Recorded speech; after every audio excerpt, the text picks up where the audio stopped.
Voilà, je suis très heureux de vous accueillir pour cette grande interview. Je reçois 3 invités pour parler de l'état du marché. Ma première question, donc le premier de vous 3 qui voudra y répondre. On a parlé, nous, la presse, beaucoup de stabilité des tarifs. On a vu que les comptes qui avaient été sinistrés avaient été des comptes augmentés. Est-ce qu'on peut vraiment parler d'une stabilité tarifaire ou est-ce que vous avez réussi à monter les tarifs comme vous l'espérez en tant qu'assureur? Qui veut répondre? Honneur aux dames. Ladies first.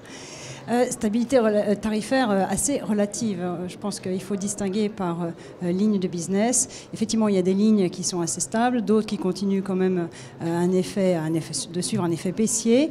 Et au cas par cas, par exemple dans la branche dommages, il y a effectivement quelques affaires, là pour le coup, qui remontent au niveau tarifaire quand même.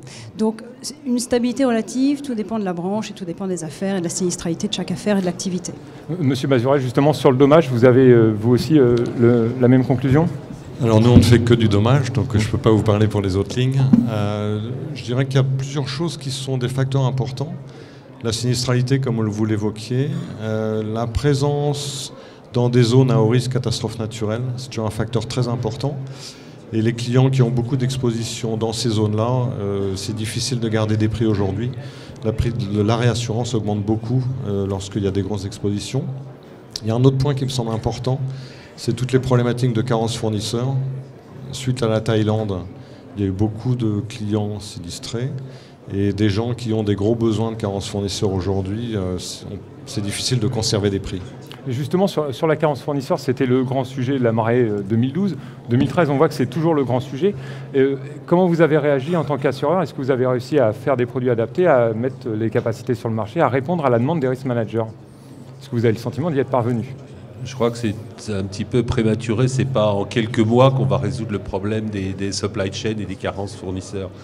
Je crois que pour rebondir sur ce que vient de dire Thierry Mazurel, il faut bien comprendre que les activités de nos assurés sont déplacées des pays matures sur lesquels on avait une connaissance des risques et sur lesquels on avait des supply chains, des organisations qui étaient relativement simplistes, je parle de 10 ans, 10-15 ans, à des modèles très internationalisés, très sophistiqués qui obligent à réfléchir différemment sur les modèles.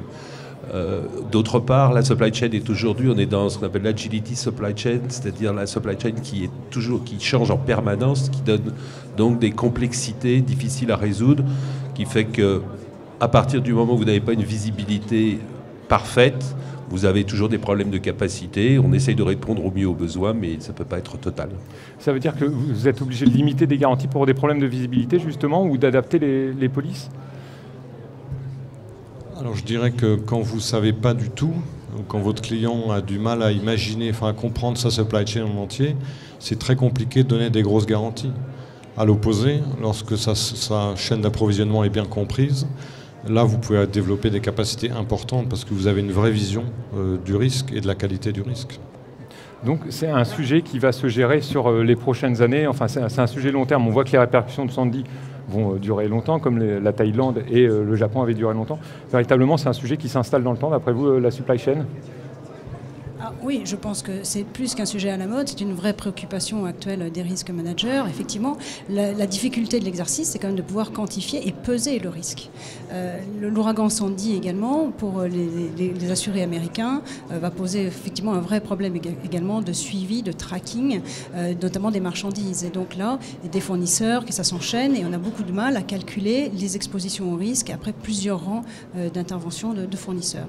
Donc clairement, c'est des garanties dont on va encore continuer à parler, qu'on va développer. Probablement, on va pouvoir affiner les produits et les solutions, l'expérience venant.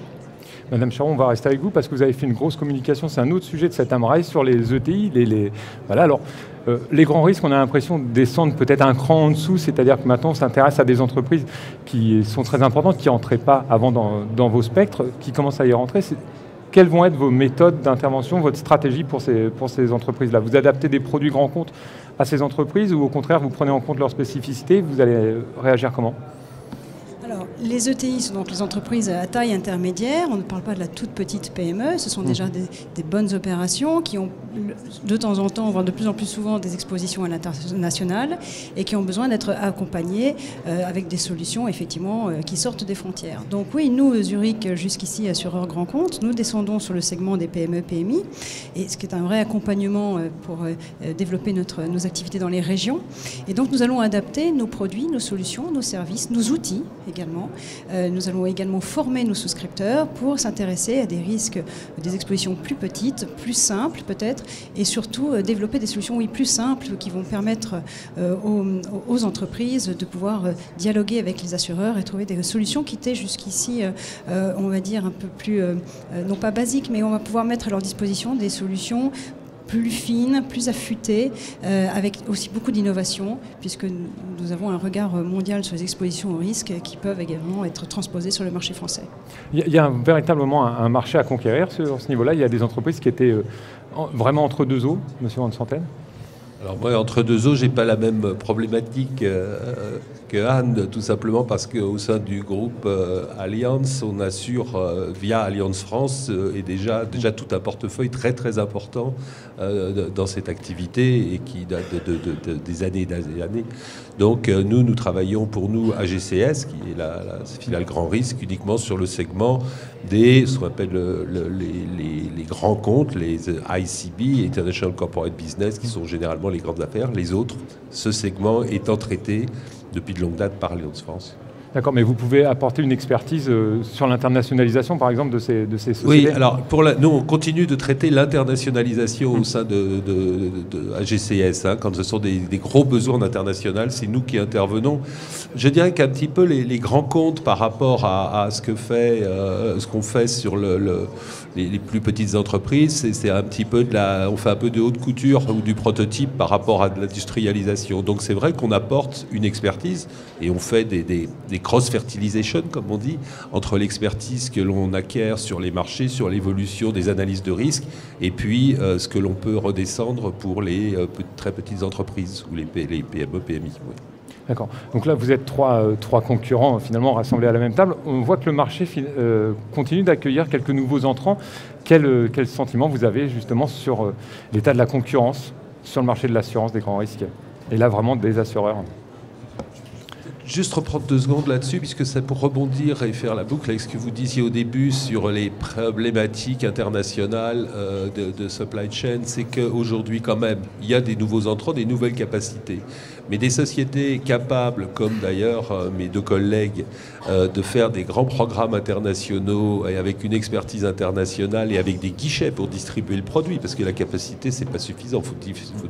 On n'est qu'une poignée. Et là, nous sommes restés sur des concentrations qui expliquent aussi parfois les problématiques que l'on a dans l'analyse du risque, puisque nous nous retrouvons avec non seulement des cumuls sur des assurés, mais des cumuls sur nos portefeuilles d'assurés, qui sont tous dans les mêmes zones, dans les mêmes endroits, etc., et qui font ces cumuls. Mais au niveau de la compétition, on voit des capacités, des grands guichets d'expertise internationale, on n'en voit pas. Mais il y a quand même il peut y avoir une agressivité tarifaire sur laquelle vous devez également lutter et compenser. Agressivité tarifaire, ça fait partie de la vie du business, je dirais.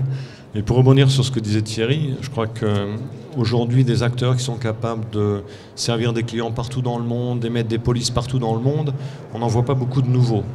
On voit de la capacité en plus, mais des acteurs capables d'être compliant dans beaucoup de pays, il n'y a pas de nouveaux, non.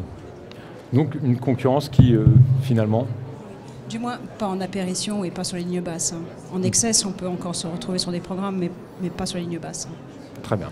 Et, écoutez, je vous remercie tous les 3 pour être venus sur le plateau, nous parler un petit peu de l'état du marché, chose que vous aborderez demain face au Risk Manager, ce sera différent. Chers internautes, je vous donne rendez-vous donc demain pour une nouvelle série d'émissions. D'ici là, très bonne journée.